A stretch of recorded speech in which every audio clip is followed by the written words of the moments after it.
So you're about a third into the season here. Just how would you reflect on the last 4 games?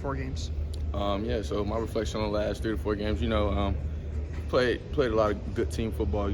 Got a lot of wrinkles to iron out, but we still got a lot more to get better at. And just you personally, how do you think that you've grown over the last couple of weeks? I still have a lot of growing to do as an individual, but my success comes with the success of the team. So I go as hard for my brothers as much as they do for me. What are some things that stood out from Georgia that you could carry over to Vanderbilt? Just a team. We played as a team, and it was obvious, and that just needs to carry over to this week. Obviously, you weren't on the team last year, but you know what happened with Vanderbilt and an upset like that. How important is it for y'all just to keep y'all foot on the gas? Y'all have had some success, but sustaining that success is what Coach DeBoer was talking about. So how important is it just to sustain that success and keep going forward? Yes, sir. It's very important just because it's the next game on the schedule. And, nothing more, nothing less. It's the next game. So it's important, very important. It seems like Coach DeBoer has been more intense these last couple of games. Has that intensity rubbed off on you guys at all, or have you noticed a difference? For surely, he's our head coach. So he's the head of the pyramid, and however he leads, we follow. What have you seen from Vanderbilt in film so far?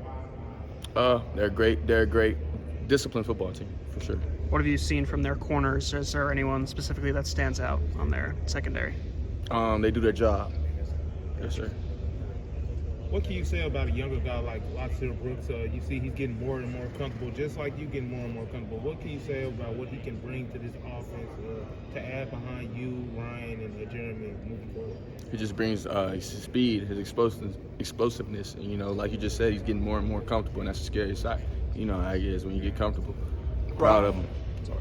No, you're fine. Ryan had a big drop against Georgia. Did you talk to him after that and just pat him on the back and say, look, man, we need you. We're going to need you later on in this game. We're going to need you later on in this season? Yeah, Ryan's fine. That stuff like that doesn't faze him. He's a ball player. He's a competitor. I talk to him, of course, but he's self-motivated. He's self-driven, and Ryan's fine. He can make those. We know he can make those. It's part of the game. He's fine. What's your relationship with Coach Shep been like over the last couple of weeks? Yeah, me and Coach Shep's relationship has been great. It's been growing each week. I appreciate him so much, and me and Coach, it's just been growing. It's been great. Gotcha. Isaiah, on that touchdown that you had against Georgia, you kind of worked back against the defense, found that open space in the end zone. Is that something that's kind of taught by Coach Shep, or is that kind of the connection that you and Ty had? I'll say that was just a connection between me and Ty, just feeling the defense and the flow of it.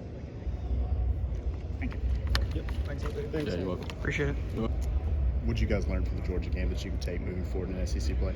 That every game is going to be a team, going to be a fist fight, just like how it was, So the team, we have to buy into the process, and we have to trust each other. Without trust, we don't have anything. So we have to be able to trust that each guy on the field is going to do their job. They want to know. I know you weren't here last year. What have you learned from guys about this Vanderbilt team? They obviously lost him on the road, but how engaged do you see these guys, and what have you learned about this Vanderbilt team? Yes, what I've learned about this Vanderbilt team, they're very disciplined, and if you give them an inch, they'll take a mile. So we have to match them, and there's going to be another fist fight. What did you see from Lachlan Brooks this past week, especially on that 21-yard gain? It was a kind of big play for you guys. How have you seen him kind of grow? He's getting comfortable in our offense. Coming in as a freshman, that's his game. He's speedy, he's explosive, he makes people miss, and he's doing a great job. I'm proud of him. Coach Cook talked about how he's kind of physical and will run through blockers. For a guy that size, what does that say about his character and attitude? He's a dog. He loves this game, and he'll do anything for his brothers. He'll do anything for us. We're not in the locker room or anything, but you may put out a video where Ty's giving you guys a pretty fiery pregame speech. How have you seen him kind of grow as a leader? He's grown tremendously. Well, I already knew he was a leader, but just being here, he's getting comfortable, and as y'all can see, he's growing, and he's continuing to be a leader for sure. What do you say to a guy like Ryan, who's had a couple drops this season? How's he kind of dealing with that criticism? How's he kind of brushing it off, taking the next step forward? Yeah, block it out. We know you can make those plays. You've done it before. Block it out. It's a part of the game. Come back. Let's go to work today. It's time to get better.